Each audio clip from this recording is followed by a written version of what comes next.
নমস্কার, গল্প সমগ্র চ্যানেলে আজকে আপনাদের কাছে নিয়ে এসেছি জগবন্ধু হালদারের লেখা হারায়নি। শুরু হচ্ছে আজকের গল্প জগবন্ধু হালদারের হারায়নি।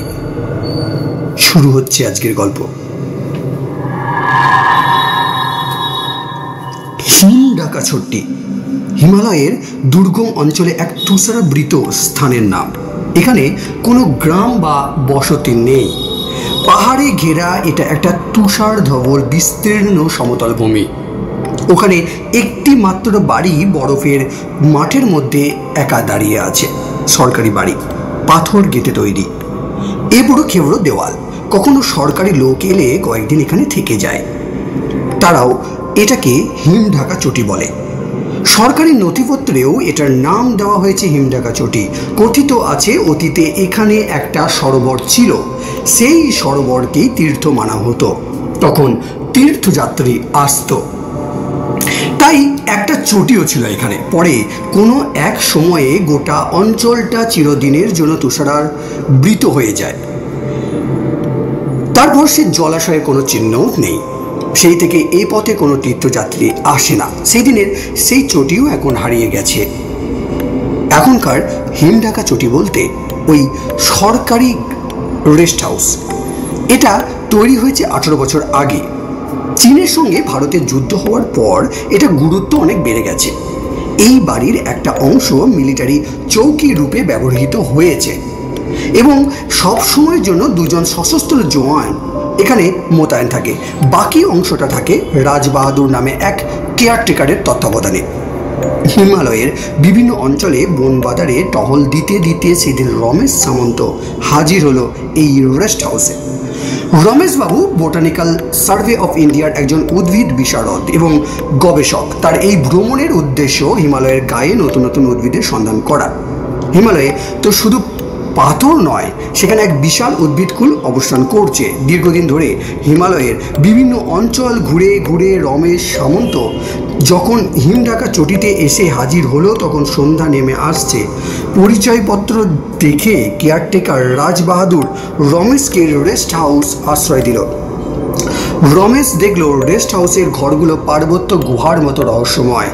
এবড়ো খেবড়ো পাথরের দেওয়াল, মেঘে ঢাকা তুষারাবৃত ভূমিতে অবস্থিত বলে ঘরের ভেতরটাও যেন স্যাঁতসেঁতে।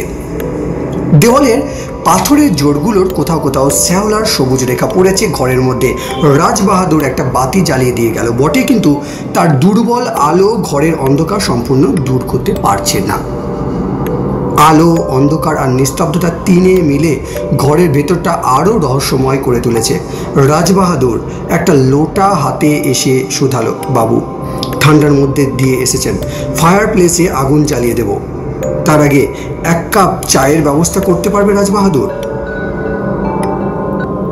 এই তো এনেছি বাবু, বলে রাজবাহাদুর ঘটিটা বাড়িয়ে দিল। এই যে লোটা, ঘটিতে করে চা? কাপ বা কাঁচের গ্লাসের সঙ্গে সঙ্গে ওই কাপ বা কাঁচের গ্লাসের সঙ্গে সঙ্গেই ঠান্ডা হয়ে যাবে, মানে ঠান্ডা হয়ে যাবে বাবু। লোটাতে চা অনেকক্ষণ গরম থাকে, এই দেশে ঠান্ডা তো দেখেছেন। রমেশ হেসে বলল, আচ্ছা আচ্ছা দাও। একটু পরে চায়ের ঘটিতে চুমুক দিতে দিতে রমেশ বলে, আচ্ছা রাজবাহাদুর এখানে রান্না করে গে? আমি বাবু।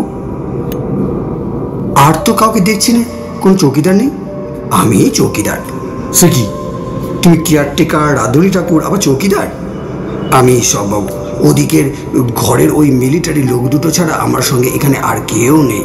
যাকে আপনি আরাম করুন, আমি রান্নার কাজটা সেরে ফেলি। রাজবাহাদুরের ব্যবস্থায় রমেশের আহার সারা হলো। তারপর রাজবাহাদুর ঘরের ফায়ার প্লেসে কয়েকখানা মোটা কাঠ ফেলে আগুন ধরিয়ে দিয়ে গেল। আগুনের ছোট ছোট শিখাগুলি সাপের জিভের মতো লক লক করতে লাগলো। হঠাৎ রমেশের দৃষ্টি পড়ল এবড়ো খেবড়ো পাথরের দেওয়ালের উপর। ফায়ার প্লেসের আগুনের আলোয় কালো পাথরে দেওয়াল রক্তমাখা মিটের মতো দেখাচ্ছে। আগুনের শিখাগুলি যেমন কাঁপছে, তার আভায় লাল দেওয়ালটাও যেন তেমনি কাঁপছে।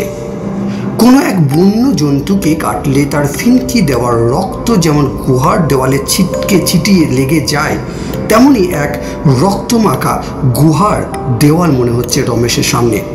মনে হচ্ছে সে নিজেই যেন আদিম মানুষ হয়ে গেছে। ক্রমে রাত গভীর হতে লাগলো। কে? হঠাৎ রমেশ অস্পষ্ট আর্তনাদ করে উঠল। কিছুক্ষণের জন্য বিস্ময় ও আতঙ্কে তার কণ্ঠ আড়ষ্ট হয়ে গেল। ঘরে জানালা বলতে কিছুই নেই, কিন্তু বারান্দার দিকে দেওয়ালের মাঝখানে 1 ফুট করে চওড়া কয়েকটা ফুটো আছে। তারই একটা ফুটো দিয়ে একটা মানুষের মুখ ঘরের ভিতর দিকে ঝুঁকে পড়েছে। হনুমান টুপিতে সারা মুখ মাথা ঢাকা। ফায়ারপ্লেসের আগুনের লাল আলো পড়ে তার চোখ দুটো আগুনের ভাটার মতো জ্বলছে। বিকট দেখাচ্ছে মুখটা, তার চেয়েও বিকট, অথচ ভারী তার কণ্ঠস্বর। তুমি কে? জগৎ কে?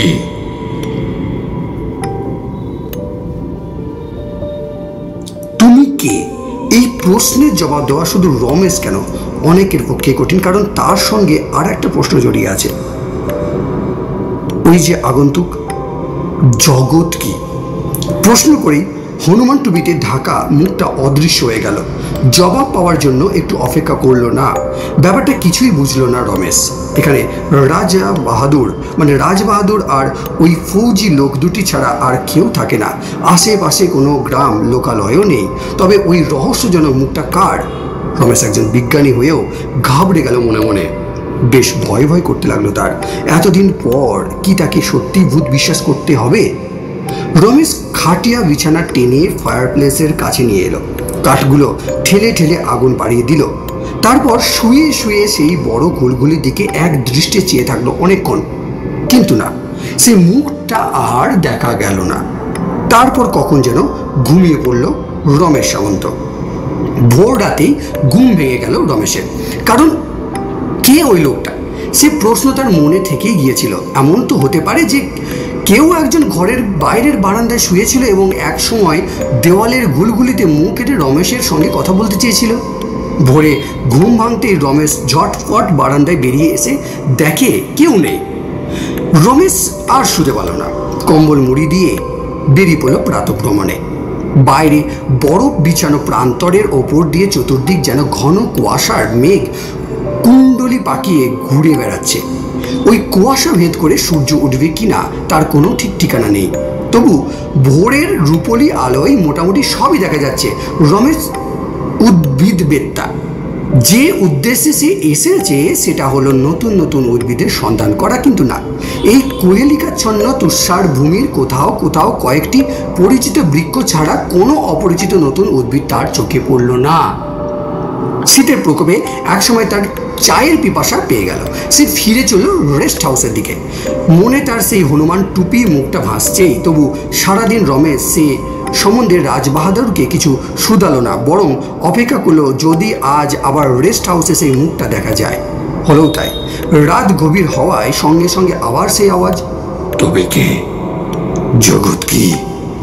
রমেশ চমকে উঠে দেখে ঘুলঘুলি ফাঁকে সেই মুখ। শেষ হলো আজকের প্রথম পর্ব। ধন্যবাদ।